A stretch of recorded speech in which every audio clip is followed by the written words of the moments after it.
It's been a journey. Most of my professional career was spent in the corporate world. All in all, about 30 years in the business world. And one of my major frustrations that I was never able really to fully fulfill in the business world was doing something for society in general. I had always wanted to do that. And so during COVID, I took the opportunity that I was given to leave that space. And I met Joe Brewer and joined his design school for Regenerating Earth. And that's how this project was born. I actually found a place in the southwest of France, a place that I felt was the perfect place for practicing bioregionalism and starting up a bioregional learning center. The reason that I'm here today is that I had many second thoughts about that world. Like, supposedly we were trained to be leaders, but we didn't have any code on leadership. And so that led eventually into village building 4 years ago. Village building in the sense of regenerative villages,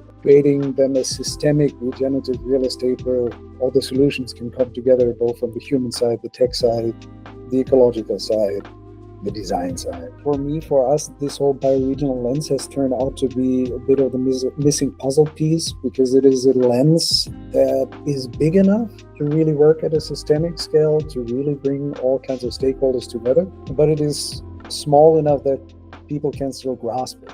Like, everybody knows their bioregional. It feels like home. One of the first things we did was started looking online to learn a little bit more about the bioregion and understanding what is already there. One of the first things we decided to do was to reach out to some of the players that we had found on the internet that were already doing interesting things. They weren't calling it bioregionalism. So we reached out to them and we went to meet with them. And we were calling the center an applied research center for the regeneration of living systems.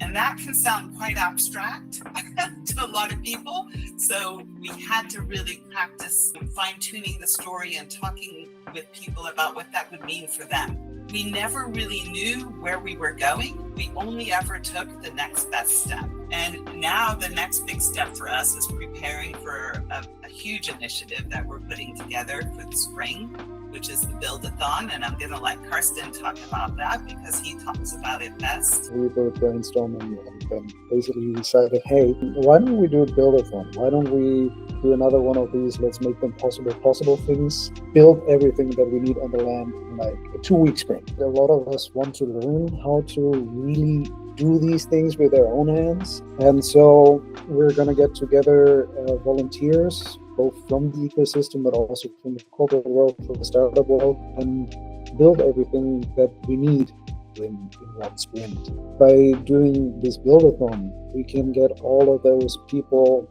in the same space together, both the investors, the people who are doing it on the ground, and get them to experience this together, like to do stuff together.